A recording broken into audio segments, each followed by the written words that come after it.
नमस्कार। डिजिटल खबरीलाल के खास कार्यक्रम पर्दे के पीछे में आप सभी का स्वागत। मैं हूं सत्येंद्र प्रताप। आज हम बात करेंगे पश्चिम बंगाल के एक ऐसे राजनीतिक व्यक्तित्व की जो पर्दे के पीछे से आए और बहुत तेजी से हुए, लेकिन अफसोस इस बात का है वह व्यक्ति अभी 60 वर्ष की आयु भी पूरा नहीं की है और कह रहे हैं कि मैं पूर्व बन के नहीं रह सकता, बगैर कोई पद या दायित्व के नहीं रह सकता। अगर मुझे कोई काम नहीं दिया गया तो मुझे तनिक भी देर नहीं लगेगा, मैं टाटा बाय बाय।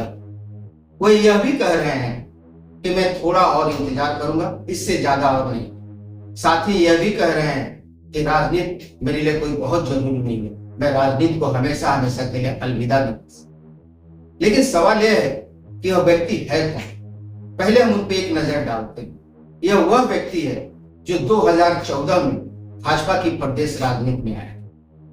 उस वक्त बीजेपी के तत्कालीन अध्यक्ष राहुल सिन्हा हुआ करते थे।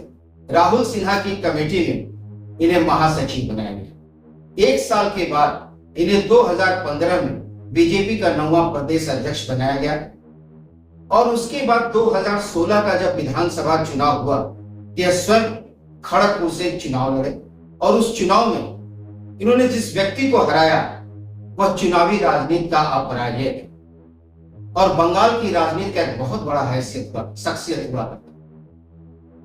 और बंगाल की राजनीति में वह एक बहुत मामूली व्यक्ति नहीं हुआ करते थे। ऐसा कोई भी पुराने व्यक्ति नहीं होंगे जो उनके नाम से वाकिफ ना हो। पूर्व की कांग्रेसी सरकार में वह मंत्री भी हुआ करते थे।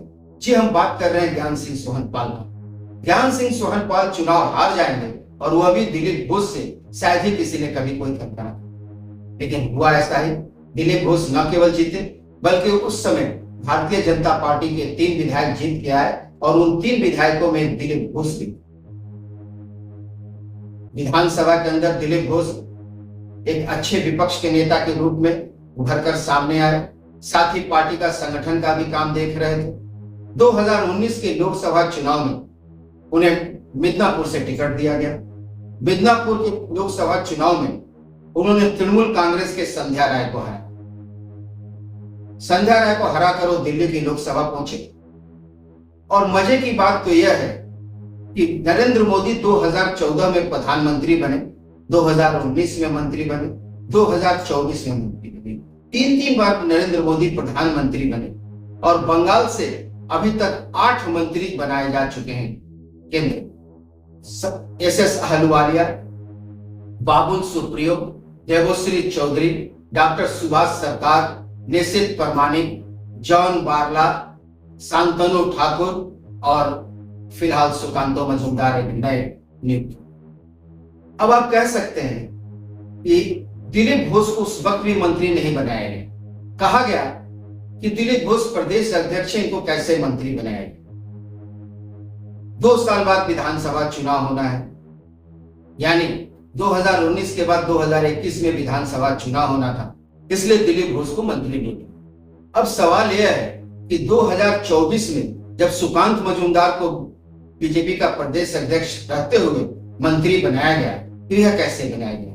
फिर 2 साल बाद 2026 में विधानसभा चुनाव है, इन्हें भी तो 2 साल का ही वक्त मिल रहा है, तो फिर उनके साथ और इनके बीच में भेदभाव क्यों।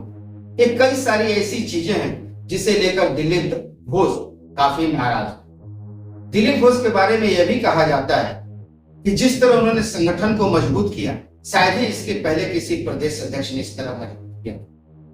लेकिन अफसोस इस बात का है कि पार्टी में इनकी कोई कदर या पूछ नहीं। सच तो यह है कि 2024 के लोकसभा चुनाव में प्रधानमंत्री मोदी ने कुल 22 रैलियां बंगाल में की, लेकिन सिर्फ उनके बर्दवान दुर्गापुर सीट छोड़कर किसी भी मंच पर दिलीप घोष को आमंत्रित नहीं किया गया।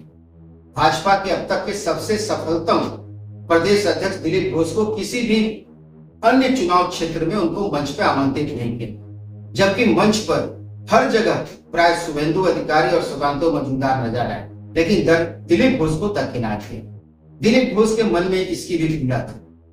दूसरी तरफ दिलीप घोष मिदनापुर से ही चुनाव लड़ना चाहते थे, लेकिन आखिरी वक्त पर उनको दुर्गापुर बर्दवान सीट पर भेज दिया गया। नतीजा यह रहा कि बर्दवान दुर्गापुर के सीट पर वो आखिरी वक्त गए और काफी मेहनत करने के बावजूद भी वह तृणमूल कांग्रेस के कीर्ति आजाद से चुनाव। आज स्थिति यह है कि लोकसभा चुनाव हारने के बाद भाजपा मुख्यालय में एक कोर कमेटी की बैठक, और यह बैठक भाजपा के नवनिर्मित साल्टलेक में ऑफिस में हुई, और आज तक दिलीप घोष सिर्फ उस बैठक में एक बार ही गए हैं और उसके बाद उस बैठक में कभी नहीं। दिलीप घोष के जानने वाले या करीबी कहते हैं वो आखिर वहां जाएंगे कैसे, उनके बैठने के लिए वहां जगह नहीं हुई। एक बड़े व्यक्तित्व के लिए बैठने की भी जगह होनी चाहिए। और आश्चर्य इस बात का है कि जो भाजपा का प्रदेश मुख्यालय जो पहले सेंट्रल कलकत्ता में हुआ करता था, जो आज भी वो दफ्तर बना हुआ है, उनके इस पुराने कक्ष को भी बंद कर दिया गया है। इसका नए तरीके से इसका निर्माण होगा, इसलिए यहाँ भी इनकी बैठने की जगह नहीं। दिलीप घोष ऐसी स्थिति में न उनके पास बैठने की कोई जगह है, न कोई काम करने की जगह है। ऐसे में अंदाजा लगाया जा रहा है कि क्या 60 साल की इस कम उम्र में ही वो संन्यास ले सकते हैं? क्या पूरी तरह वो राजनीति को गुड बाय कह सकते हैं, या उनके मन में कुछ और चल रहा है?